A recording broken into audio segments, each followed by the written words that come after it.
प्रेरित यूहन्ना पतमोस टापू के ऊपर था और उसने वहां पर एक बहुत ही दिलचस्प दर्शन को यानी विजन को देखा। प्रभु यीशु ने उसे ऐसी चीजें दिखाई जिन्हें पहले किसी भी मनुष्य ने इंसान ने नहीं देखा था। यूहन्ना की आत्मा ऊपर आसमान में स्वर्ग में उठाई गई और वहां पर उसने प्रभु यीशु को 7 दीवटों के बीच में खड़े देखा। और प्रकाशित वाक्य अध्याय 1 में वह इस दर्शन के बारे में लिखता है और उसके पास बहुत ही महत्वपूर्ण मैसेज है कि इन 7 दीवटों का क्या मतलब है। यूहन्ना उस दर्शन में प्रभु यीशु को देखते हुए, देखिए यहाँ वचन में क्या कहते हैं। वचन 12 में लिखा है, और मैंने उसे जो मुझसे बोल रहा था देखने के लिए अपना मुंह फेरा और पीछे घूमकर मैंने सोने की 7 दीवटें देखी। और वचन 20 में यूहन्ना को पता लगने वाला है कि इन दीवटों का मतलब क्या है और ये बहुत ही महत्वपूर्ण होगा।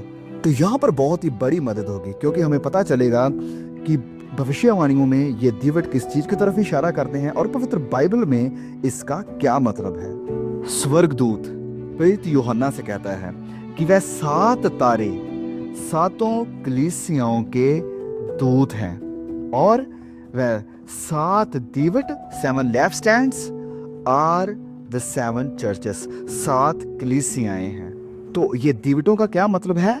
कलीसियाएं। अब जब प्रभु यीशु इन कलीसियाओं से बात कर रहे हैं तो वह हर कलीसिया को आज्ञाएं दे रहे हैं और एक कलीसिया से बात करते हुए वह कहते हैं कि यदि तू मन ना फिराएगा तो मैं तेरे पास आकर तेरी दीवट को उस स्थान से हटा दूंगा। तो जब हम अध्याय 1 और 2 में देखते हैं तो हमें यहाँ पर पता चलता है कि यहाँ पर 7 दीवटों का जिक्र हुआ है। यहाँ अध्याय 1 में यूहन्ना 7 दीवटों को देखता है, लेकिन अध्याय 11 में वह कहता है कि ये 2 गवाह सिर्फ 2 दीवट हैं। लेकिन ऐसा क्यों यहाँ पर सिर्फ 2 ही दीवटों का जिक्र हुआ है? तो प्रकाशित वाक्य की किताब में यूहन्ना को एक संदेश दिया गया है जो उसे 7 कलीसियाओं को देना है और यह शुरू होता है अध्याय 2 वचन 1 से। और पहला संदेश वह इफिसुस की कलीसिया को देता है, फिर वह संदेश देता है स्मिर्ना की कलीसिया को, परगमन की कलीसिया को और ऐसे करके बहुत सारी कलीसिया को। और आप क्या पाते हैं कि ये जो 7 चर्चेस थे,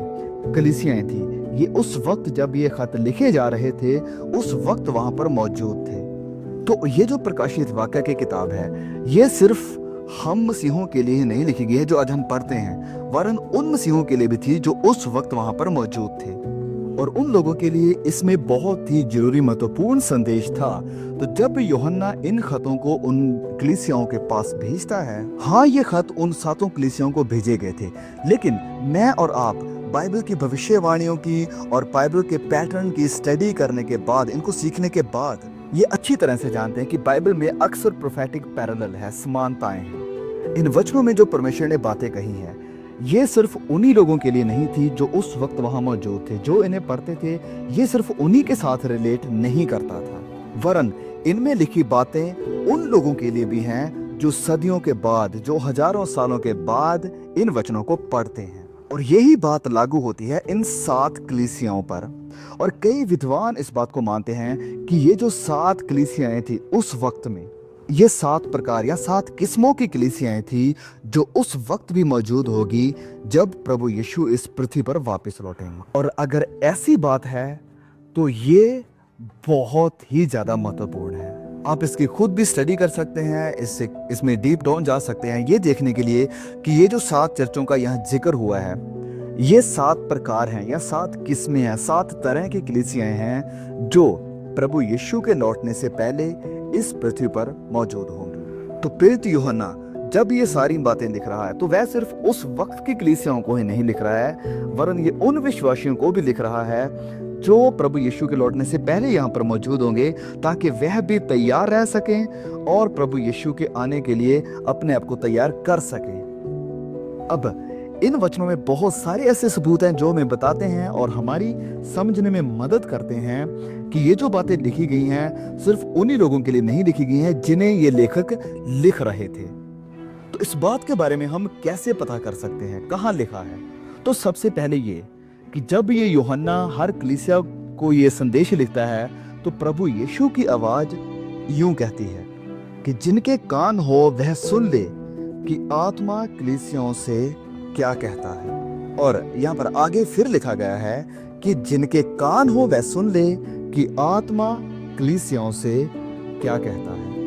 तो हम जब इस वचन को पढ़ते हैं तो हमें बड़े ध्यान से पढ़ना चाहिए, क्योंकि प्रभु यीशु जब कहते हैं कि जिसके कान हो वह सुन ले कि आत्मा कलीसियाओं को क्या कहता है, ये इशारा कर रहा है हम लोगों की तरफ भी। तो ये रही पहली बात। अब दूसरी बात है जो वह सार्दिस की कलीसिया से कहते हैं। प्रकाशित वाक्य अध्याय 3 वचन 3 में प्रभु यीशु कहते हैं कि सुचेत करके तूने किस रीति से शिक्षा प्राप्त करी और सुनी थी और उनमें बना रहे और मन फिरा, और यदि तू जागृत ना रहेगा तो मैं चोर की नहीं आऊंगा और तू कदापि ना जान सकेगा कि मैं किस घड़ी तुझ पर आ पड़ूंगा। तो हम जानते हैं कि जब प्रभु यीशु बात करते हैं चोर की नहीं आने की, तो ये उस वक्त की बात है जब वह पलक झपकते ही आसमान में बादलों पर प्रकट होंगे, और जब वह आएंगे तो बहुत से लोग उसके लिए तैयार नहीं होंगे और उसके साथ सिर्फ वही जा पाएंगे जो उसका इंतजार कर रहे थे उसके साथ शादी में शामिल होने के लिए। और ये सीन हम जानते हैं अंतिम दिनों में होगा। तो हम यहाँ पर क्लियर देखते हैं कि ये मैसेज सिर्फ उस वक्त के कलीसिया के लिए ही नहीं था, वरन ये अंतिम समय के कलीसिया के लिए भी है जो इस पृथ्वी पर होगी। तो ये हम समझ सकते हैं कि ये 7 तरह की मसीहों के लिए, 7 तरह की कलीसियाओं के लिए, या 7 प्रकार के मसीह की जो देह है उनके लिए है। और उनसे प्रभु यीशु कहते हैं कि जागृत रहो, क्योंकि मैं चोर की नहीं आऊंगा जब किसी को कोई पता नहीं होगा, कोई ख्याल नहीं होगा कि वह आने वाला है।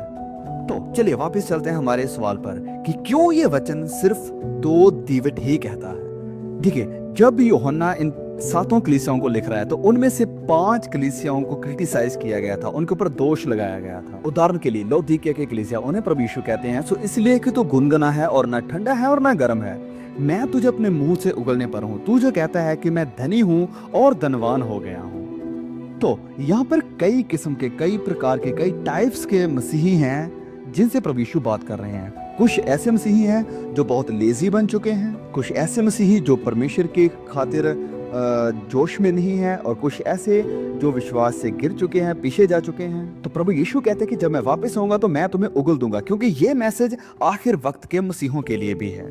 यहाँ प्रभु यीशु कहते हैं कि जिनसे मैं प्यार करता हूँ उन्हें ताड़ना भी देता हूँ।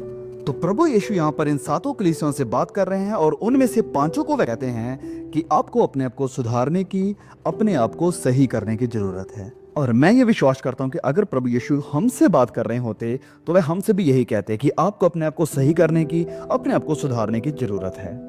तो ध्यान दीजिए, जो भी करेक्शन की आज यहाँ हमारी कलीसियाओं को जरूरत है, उन सारी करेक्शंस की बात प्रभु यीशु इन कलीसियाओं के साथ करते हैं। तो भले ही आज हमारे यहाँ ऐसी 7 कलीसियाएं ना हों, लेकिन हमारे हालात और हम उसी तरह की कलीसियाएं हैं जिनकी बात प्रभु यीशु ने प्रकाशित वाक्य में की है।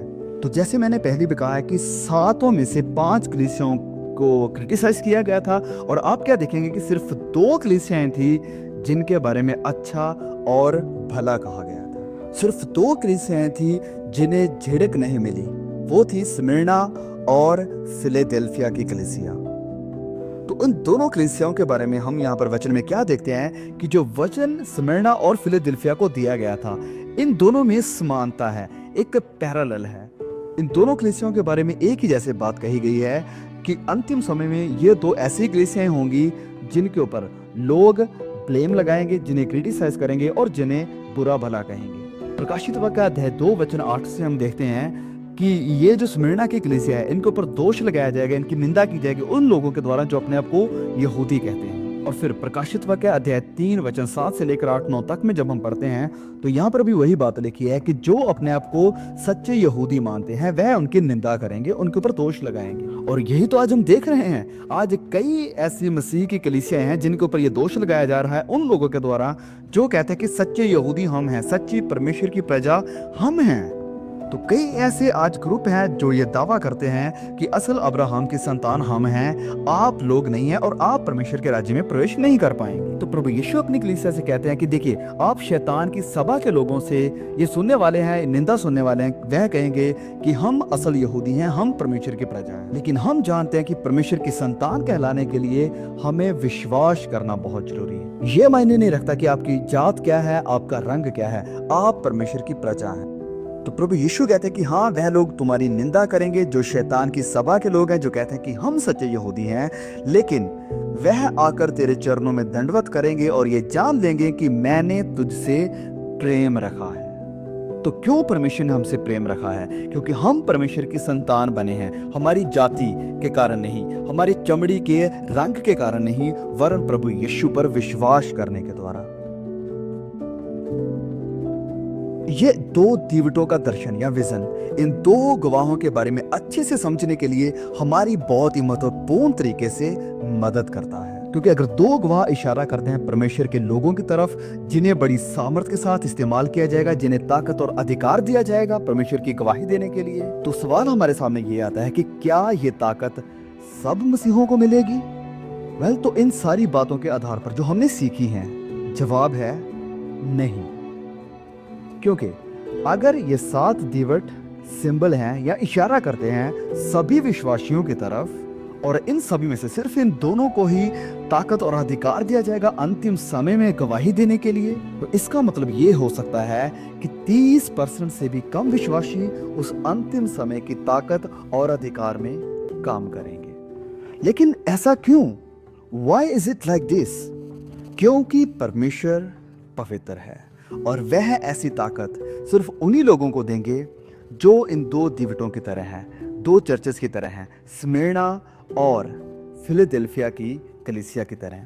क्योंकि वह तो दीवट वफादार थे, उन्होंने पश्चाताप किया हुआ था और अपने पूरे दिल से, अपनी पूरी जान से परमेश्वर को खुश करते थे। लेकिन बाकी के दीवट मूर्ति पूजक थे, जो कि अपने धन दौलत की पूजा करते थे, जानबूझकर गुनाहों की तरफ भागते थे। और एक सच्चाई ये है कि आप गुनाह से भरी जिंदगी व्यतीत करते हुए ये उम्मीद नहीं कर सकते हैं कि परमेश्वर की ताकत आपकी जिंदगियों में शाइन करे, दिखाई दे। तो जब हम प्रकाशित वाक्य 11 में पढ़ते हैं कि 2 गवाहों ने टाट ओढ़े हुए थे, जो कि इशारा करते हैं पश्चाताप हृदयों की तरफ, और जब हम देखते हैं कि इन 7 में से सिर्फ 2 ही दीवट हैं, तो मेरे प्रियो, ये बुलाहट है आज कलीसिया को कि पश्चाताप करें और परमेश्वर की खोज करें, मसीह को पहले स्थान में रखें और शारीरिक अभिलाषाओं से भागें, नशे छोड़ दें, पोर्नोग्राफी को देखना छोड़ दें, और जो हमने बुत बनाए हैं, जो मूर्तियां बनाई हैं, उन्हें छोड़ें, लालच को अपनी जिंदगी से निकाल दें और परमेश्वर की खोज करें अपने पूरे दिल से, अपनी पूरी जान से, जैसे हमने आज तक पहले कभी नहीं किया है। क्योंकि मेरे प्रियो, अगर हम वह आखिरी पीढ़ी है जो प्रभु यीशु के पृथ्वी पर लौटने से पहले यहाँ पर होंगी, और अगर हम परमेश्वर को खुश करने की कोशिश नहीं कर रहे हैं और सील गर्मी यानी लूकवार्म बन चुके हैं, तो ये हमारे लिए बहुत ही भयानक होगा जब इस सब की शुरुआत होती है। तो लेकिन अगर हम परमेश्वर के प्रति वफादार हैं, तो हमें सामर्थ परमेश्वर की ओर से मिलेगी, सिर्फ गवाही देने के लिए नहीं, वरन हर प्रकार के स्ताव या क्लेश को सहने के लिए जो हमारे सामने आएगा।